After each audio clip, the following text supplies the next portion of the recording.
Dear single parents, today I will be brutally honest with all of you, including myself. So here we go. No one forced us to have children, right? No one put a gun onto our heads and demanded that we have children, right? We opened up ourselves to men and women with whom we procreated with. Well, back then we thought that we were in love with our, forever partners. We have made mistakes that we cannot recover from.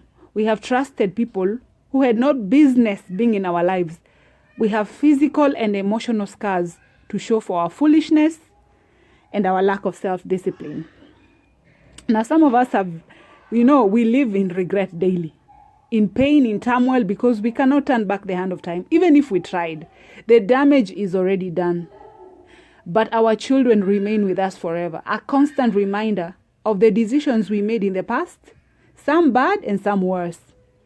Dear parent, there is no need of you wallowing over the past. Your past is gone. It is water under the bridge. However, dear parent, just because you cannot take out your anger on your past lover or on your ex, it doesn't mean that now you get to take out your anger on your children. Your children are innocent of your past decisions and mistakes. You need to take responsibility for your decisions, dear parent. Your children are not responsible for your past mistakes. Listen to me, parents. Whatever anger or pain you feel, you need to take it up to God. If you're feeling angry, you need to take that pain up to God. And if you're feeling burdened with your situation, then ask God for the grace to help you raise your children. You cannot raise your children in that kind of anger. It's very dangerous. And if you do not want any responsibility of raising children, then I always told you, dear parent, you should have practiced the ABCs of safe sex. A for abstinence, for which some of us could not. B, be safe. Use the available contraceptives in the market. Some of us might have been ignorant of that. And C, use condoms, which we did not probably use at all. Okay? And this does not include those who are legally married and lawful in lawful relationships. No. This does not include those ones who are married and then got divorced or something like that. No. This includes the single parent who was just single out there with an ex-partner or an ex-lover. Okay? But however, it does not take away the fact that after a divorce, after a separation, or maybe perhaps a death of a partner, the pain of losing a solid relationship, it still has a sting to it. It still stings like no other. Because separation is separation. Whether it's divorce, it's death, it's still painful. Okay? And co-parenting, I think co-parents, they carry a heavier burden. This back and forth that co-parents do. Coordinating work schedules, coordinating timings, working together. Even after they've broken each other's heart, it's painful, I'm sure, and very frustrating. Being a single parent is tough and can cause a parent to be angry, to be bitter, and to be vengeful. And circumstances of life can make once a vibrant person, a solid person, turn into a monster because of these damning relationships. I don't know what we're going to do. Anyway, parents, we cannot control what people do to us. We cannot control their actions against us. But we sure can control what happens to us. Do not allow that abandonment, that separation, that divorce, or that death of an ex-partner change you from bad to worse. Let it not change you, dear parent. I always tell you, parents, take legal action if you need to for issues of child support and anything that pertains to your children. Remember, the court is your friend, so protect your children. But do not seek revenge on your ex or your children. Do not use your children as weapons. Your children are innocent. Don't involve them in your drama. Don't speak ill of one another in front of your children. Parents, listen to me. Don't speak ill of one another in front of your children. Why should you abuse each other in front of your children? For what? What does that benefit all of you? Yes, I know some parents are very toxic, very demonic. But I'm not talking about those parents. I'm talking about, I'm talking about those parents who are sober and want the best for their children. I'm talking about those parents who will move heaven and earth to protect their children. Those are the parents I'm talking about. I'm not talking about parents who like to win at all costs, disregarding emotions of their children. I'm talking to parents who are mindful of their children, who are willing to cooperate with their exes for the sake of their children. Those are the parents I'm talking about. And I get it. Parents, you're angry at your exes. They did you wrong. They did you dirty. They played you for a fool. You have all the right to be angry. But please do not take your anger out on your children. You will hurt your children. You will make your children blame themselves for your issues. You will make your children hate themselves. You will make your children fearful of you. You will make your children vulnerable and withdrawn.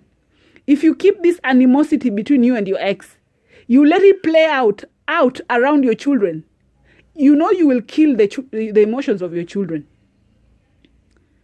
Because of your constant fights, your constant fights, dear parents, they stimulate your children's emotions. And because your children they are not old enough to know to regulate their emotions, they'll start to act out and become withdrawn. I'm telling you, your kids will completely shut down because you give them anxiety. Now they feel depressed. Then they become withdrawn. Then they fall ill. Some of them develop disorders. And these disorders are the worst thing. They plague these children for the rest of their life. All because you can't keep your mouth shut and work at it. Your dysfunction will cause your children to grow up and be dysfunctional, dear parents. And you single parents who is always angry with the world because whoever left you for another. And I always tell you, dear, you're not the first one and you'll not be the last to be rejected for another. I'm telling you, people will live your life if they decide to. You have no control over someone's decisions. It's painful, it's hurtful, it's sorrowful. But you must carry on with your life. You must fall in love with yourself. Give yourself the love you deserve. You must live your life regardless of the many challenges it brings you. Your children need you whole, dear parent. You are responsible for them. Pick yourself up, dust yourself off, pull all your children together, remind them of your love for them like I taught you before. Pray with them, trust God to guide you. It's not easy being a single parent. It has its challenges. But you cannot overcome these challenges without God.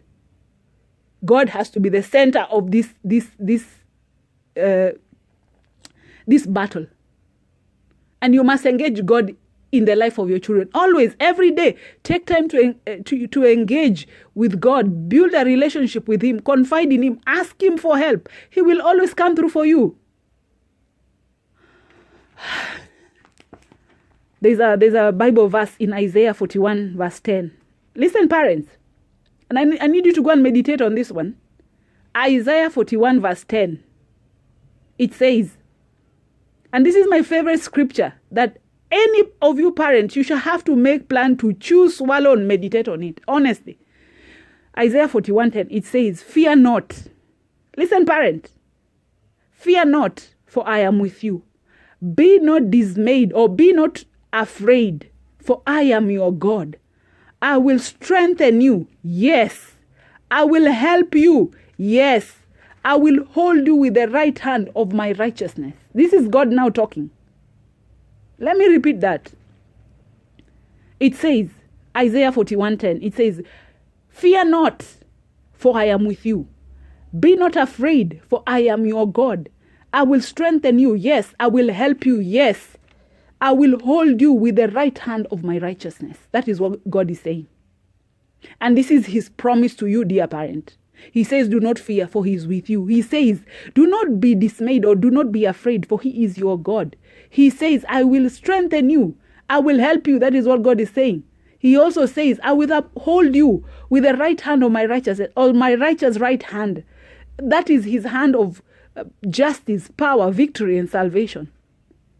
Dear parent, God is for you. And all you need to do is to call out on him. Call out his name, and he will answer you. For your sake and for the sake of your children. I have been a single parent for close to 6 years now. And I can tell you for free, dear parent, that me standing here, me talking to you, is not my doing. I can tell you the strategies and plans I had to succeed. I cannot tell you of any plan I had that I'll say, okay, this is what I'm going to do. There was nothing extraordinary I did or I am doing now. All I did was to cry out to God in surrender. And for sure, 100%, this God has seen me through it all. Both the dark days and the pleasant days. Yes, I am a single parent. But I'm not alone. Because I've involved God in my life, now he is with me. And it's not an easy road to walk. Single parents, I'm not telling you something I have not been through. This single parenthood is not an easy road to walk. People will mock you, people will judge you, gossip you, say the meanest things about you. And you know what? Out of that, life forces you to grow up very fast, although painful. But you know what? Your children become a blessing in the end. When you walk with God, dear parent, your children become a blessing in your life. When you walk with God, you experience peace, you experience rest, no drama, no shame. But parents, listen to me. When you let this devil drive you, when you let him control you with anger, with frustration, with anxiety, with depression, this devil will take your peace. This devil will take your happiness, your joy, your health, your wealth, your power, your hope, your life. And once this devil has you, dear parent, once he has you, your children are born forth for trouble. I'm telling you, they will not escape his hand. I always tell you, my dear parents, this is warfare. You must win. And in order for you to win, you must be on the Lord's side, no matter what. Okay? So, dear parents, I hope this message has uplifted you and has been of help to you. Remember, our children are our treasure. So stop with the drama of your exes. Love on yourself and your children. And this life is too short for you to be fighting over trivial matters. Remember that when you walk with God, you'll always be victorious. So I say this prayer over your life. May the good Lord bless you. May he keep you. And may he make his face to shine upon you always. This is Betty, your noble host, wishing you a pleasant day. Amen.